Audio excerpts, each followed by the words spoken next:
Vamos lá, pessoal, retornando para a último vídeo da aula de hoje, né? Então agora eu vou começar a funcionar essa pilha, vamos lá. É para ver o que vai acontecer. O zinco, né, à medida que a reação vai ocorrendo, podemos fazer as seguintes observações. O zinco vai oxidar. Então o que acontece com o zinco? O elétron de zinco vai desgastando com o passar do tempo. Então a massa de zinco diminui, como eu tinha dito a você. Porque vai aumentar a concentração de íon zinco. Os elétrons vão, aqui vai ficar cheio de elétrons, por isso que aqui é o polo negativo da pilha, correto? Simultaneamente, o eletrodo de cobre será sua massa aumentada, porque quando o elétron chega aqui, esse cobre iônico ganha um mol de elétron e fica cobre metálico.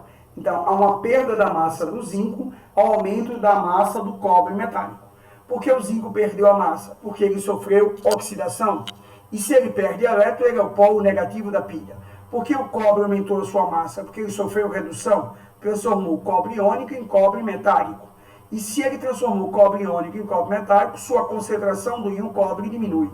Os elétrons migraram de quem oxida para quem reduz. A energia gerada, a corrente elétrica gerada, segundo a física, no sentido inverso. E aí, com isso, vai faltar sulfato aqui, porque você antes tinha sulfato de zinco em equilíbrio. Começou a aparecer mais zinco, não tem mais sulfato. Então eu vou precisar do ânion dessa ponte salina para equilibrar as cargas. Como o ânion está vindo nesse sentido, isso aqui é o ânodo ou o anodo da pilha.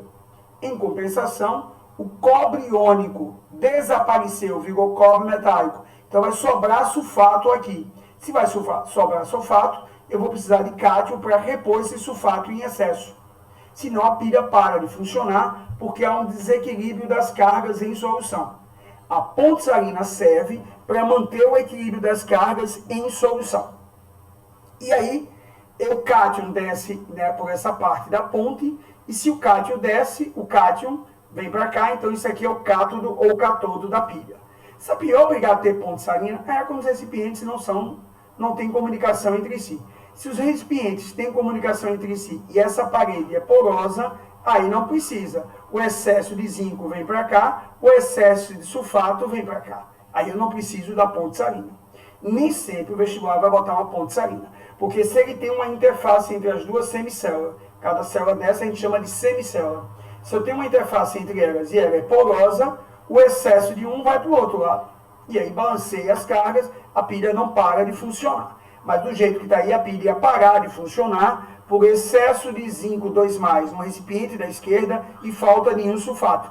E na direita, excesso de íon sulfato e falta de cobre 2+. Por isso que a ponte salina é preparada, um tubo em U, com um sal neutro, para que não altere o pH. Geralmente é o KCl, o K2SO4, geralmente é um sal neutro, ok? Tudo bem? E a corrente elétrica gerada, segundo a física, é no sentido inverso da migração dos elétrons. Como migram os elétrons? De quem oxida para quem reduz. Quem oxida é o ânodo, é o polo negativo. Quem reduz é o cátodo e é o polo positivo. Quem oxida, a massa diminui e a concentração do íon aumenta. Quem reduz, a massa aumenta e a concentração de íons diminui. Isso para qualquer pilha. Ok? Então vamos continuar aqui o processo. Então a solução de sulfato de zinco vai ficando mais concentrada, que ela é incolor, né? Porque ela é incolor, fica mais concentrada. A solução de sulfato de cobre vai ficando mais diluída, porque deixou de ter cobre, então se ela está diluída, ela é azul, uma tonalidade azul forte, vai perdendo essa tonalidade azul forte. Nas soluções teremos a passagem dos íons em excesso, de um lado para o outro, através da ponte salina. Bom, volto a dizer, essa ponte salina só vai acontecer, a formação da ponte salina, a construção da ponte salina, se as duas semicélulas não têm uma interface porosa. Por exemplo, no laboratório, lá na graduação ou no curso técnico, nós pegamos um filtro, aquela vela de filtro comum, ela é porosa, então a gente raspa, serra, vira um copo. Como ela é porosa, eu não preciso da ponte salina. O excesso de zinco 2+, que está na parte interna, ele pelo poro vai lá para a solução de cobre. Em troca, o excesso de sulfato da solução de cobre entra pela porosidade e chega no zinco. E aí eu mantenho as cargas é eletricamente neutro, que a gente chama de balanceamento de cargas em solução. Se não houver esse balanceamento de carga em solução, a pilha vai parar de funcionar. É para isso que serve a ponte salina, para manter o equilíbrio das cargas em solução. E daí surgiram os nomes. Se o eletrodo de zinco oxida, ele solta zinco 2+. Não tem sulfato mais para esses novos zinco 2+. Como o ânion está vindo para repor a falta de sulfato, e esse polo é chamado de ânodo da pilha ou anodo da pilha, para onde migram os ânions. Então, o ânodo da pilha ou anodo da pilha é o zinco. Então, o ânodo ou anodo é o polo negativo, porque aqui está cheio de elétron. O elétron não fica na solução, fica na superfície do metal. E ele migra por esse fio externo até chegar no cobre. Esse cobre não quer elétron, porque ele já está reduzido. Mas o cobre em solução quer. O cobre em solução pega o elétron e vira cobre metálico, aumentando a massa do metal cobre, diminuindo a concentração do íon cobre. Por isso que a tonalidade da solução diminui. Ok? Nesse processo, teremos simultaneamente a ocorrência das seguintes reações. Zinco metálico, 0, perde 2 mols de elétron, vira zinco 2+, semi-reação de oxidação. Como ele perdeu o elétron, ele é o polo negativo e ele sofreu oxidação. O cobre iônico não é o cobre metálico do eletrodo, é o cobre da solução. O cobre iônico ganha os 2 mols de elétron, por isso que isso é uma reação de oxidação, ocorreu uma transferência de elétron. O cobre iônico recebe os 2 mols de elétron e vira cobre metálico, semi-reação de redução. Aqui é o polo positivo da pilha, aqui é o polo negativo da pilha. E os elétrons migram de quem oxida para quem reduz. Então, o elétron migra do zinco para o cobre 2+. E a corrente elétrica sai do cobre para o zinco. Ok? Fazendo balanço de carga, eu tenho a solução geral, zinco metálico com cobre iônico, virou zinco iônico, cobre metálico. Essa é a reação global de oxi-redução da pilha do dânio. Gerou energia porque eles estão em recipientes separados. E aí gera uma DDP, gera corrente elétrica. Mas se eu faço isso tudo no mesmo recipiente, a reação ocorre, mas não gera energia, porque não há DDP. Tudo bem, pessoal? Então vamos lá. Eu ainda tenho em torno de 10 minutos, né? Eu vou só comentar hoje a pilha do dânio e na próxima aula eu comento outras pilhas, que dá no mesmo. Então vamos lá. Os elétrons migram de quem oxida para quem reduz. O excesso do íon positivo faz com que os ânions desçam pela ponte salina. Quando esse aqui reduz, fica faltando cátion. Os cátions vêm e migram, correto? Aí vamos lá ver o que acontece aqui. O polo onde saem os elétrons ocorrendo a oxidação chama o ânodo e corresponde ao polo negativo. Primeiro, é polo negativo porque aqui está saindo elétrons. Mas é ânodo porque aqui migram os ânions, é por isso. Os ânions vêm para cá para balancear, né, o excesso de zinco, porque antes tinha zinco e sulfato de boa. Era um mol de zinco, um mol de sulfato. Agora apareceu mais zinco e não apareceu mais sulfato, porque o zinco foi que oxidou. Como eu preciso de mais íon negativo, o ânion da ponte salina, por exemplo, se é o cloreto de potássio, o íon cloreto sai, 2 mols de íon cloreto, né, porque o zinco é 2+, então 2 mols de cloreto sai para cada zinco.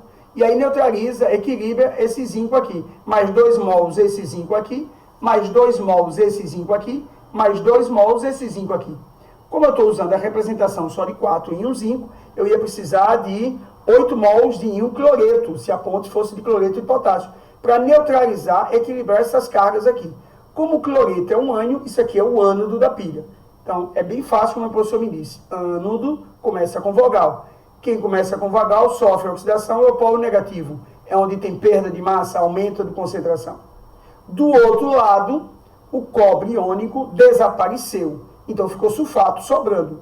Aí teria desequilíbrio de carga de novo. Para não ficar o sulfato sobrando, já que aqui é cloreto de potássio, 2 mols de potássio substitui cada mol de cobre. Por que 2 mols de potássio? Porque se essa ponte for de cloreto de potássio, o potássio é 1+, o cobre é 2+. Vou precisar de 2 mols de potássio para cada cobre que sai. Então, 2, 4, 6, 8. Então, aqui eu ia precisar de 8 mols de KCl para resolver esse probleminha aqui. Não posso perder de vista a estequiometria, né? Então pronto, aí iam sair 8 mols de potássio, formando K2SO4, 4 mols de K2SO4, balanceando o excesso de sulfato. Como o cátio está vindo para cá, esse é o cátodo da pilha, é o polo positivo. O polo onde chegam os elétrons ocorrendo a redução chama-se cátodo e corresponde ao polo positivo da pilha. O nome é cátodo porque é onde migram os cátions. O nome é ânodo porque é onde migram os ânions. Mas como o professor me disse, cátodo sofre redução, consoante com consoante, e é o polo positivo. Melhor ainda o que meu professor me disse. Se eu não suporto química, só vou gravar um. Eu botei na minha mente só um. Quem sofre oxidação vogal é o ânodo, é o polo negativo. A massa diminui, a concentração aumenta. O outro é tudo inverso. Você precisa gravar esse. Quem sofre oxidação é o ânion, é o polo negativo. A massa aumenta, a concentração diminui. A massa diminui, a concentração aumenta. Já no outro, é o cátodo, é o polo positivo. A massa aumenta e a concentração diminui. Se eu sei um, eu sei o outro. Isso não muda nunca. E essa ponte salina serve para manter o equilíbrio em íons em solução. Se não tem a ponte, a pilha para de funcionar, desse desenho aí para. Agora, se ela tem uma interface porosa, ela continua funcionando. Ok, pessoal? Nesse desenho, ela para de funcionar sim. Mas se ela tem uma interface porosa, ela continua funcionando. Tudo bem? Então tá aí. Aí a representação da pilha, de qualquer pilha. Uma pilha, segundo a IUPAC, deve ser representada da seguinte maneira. O metal que oxida primeiro, aqui é metal, barra metal com carga X+. Essas duas barras representam a interface entre as duas semicélulas ou a ponte salina. Do outro lado, quem reduz, você bota. Primeiro é quem oxida, depois quem reduz. Lembrando que na IUPAC essas normas valem na CAPT, Condições Ambientais de Pressão e Temperatura, a 25 graus e 1 atm. E a concentração inicial dessas soluções, que eu esqueci de comentar isso, se eu voltar, a concentração inicial dessas soluções é 1 mol por litro, a inicial. Eu tenho 1 mol por litro de sulfato de zinco e eu tenho 1 mol por litro de sulfato de cobre. E observe um detalhe importante que a gente não discute no ensino médio, mas se eu comentar. Se você preparou no laboratório sulfato de zinco, o do cobre tem que ser sulfato de cobre. Se for cloreto de zinco, o do cobre é cloreto de cobre. O mesmo ânion, para não ter uma diferença que a gente chama de ponto isoelétrico lá na graduação. Então a gente bota o mesmo ânion, ok? A concentração é a mesma, 1 mol por litro. Agora, quando começa a funcionar essa pilha, é lógico que a concentração de zinco 2+, aumenta. E a de cobre 2+, diminui. Então a concentração mol por litro do zinco vai aumentando e a concentração mol por litro do cobre vai diminuindo. A massa do zinco vai diminuindo, a massa do cobre vai aumentando. Ok? Deixa eu comentar isso que é importante. Então, essa é a representação simbólica da pilha do dânio. Se eu trocar zinco por ferro, não é mais a pilha do dânio. Posso manter o cobre. Ou seja, a pilha de dânio é zinco e cobre. Mas existem outras pilhas. Pode-se botar alumínio, botar magnésio, botar sódio. O que você quiser. Ok? Mas o princípio é o mesmo. Primeiro você representa quem oxida, depois quem reduz. Repare que essa representação do vestibular já me diz a pilha toda. Aqui o zinco está oxidando. Se está oxidando, ele é o polo negativo, ele é o ânodo. Há uma perda de massa, aumento de concentração. Aqui está reduzindo, ele é o cátodo, é o polo positivo. Não é isso? Há um aumento da massa e diminuição da concentração. O elétron sai do zinco para o cobre. A corrente elétrica do cobre para o zinco. Eu sei a pilha todinha só nessa representação, pessoal. Né? Nessa representação da pilha do dânio. Tudo bem? Provavelmente eu vou ver, deixa eu ver se comenta mais alguma coisa. Não, aí eu vou fazer na próxima aula essa parte de exercício com outras pilhas para a gente ter noção. Então, dúvida até aí, só para a gente fechar. Pilha faz parte da eletroquímica, mas são as reações de oxidação que geram energia. Para gerar energia tem que ter uma diferença de potencial. Para que isso ocorra tem que estar em 2 recipientes separados, ligados entre si por um fio externo metálico que conduz os elétrons. Quem sofre oxidação perde elétron. Sua massa diminui, sua concentração de íons aumenta. É o ânodo da pilha, é o polo negativo. Os elétrons migram de quem oxida para quem reduz. Quando esses elétrons chegam em quem reduz, não é o eletrodo que vai reduzir porque ele já é metal, mas é o íon do eletrodo em solução que reduz. Deixa de ser íon, vira metal. Então a massa do metal aumenta, a concentração dos íons diminui. É o polo positivo da pilha, é o cátodo. Do jeito que está, a pilha vai parar de funcionar por desequilíbrio dos íons em solução. A gente tem duas saídas no laboratório. Ou coloca uma ponte salina, para manter a migração dos íons em solução, ou uma interface porosa. A representação didática da IUPAC é primeiro quem oxida, depois quem reduz.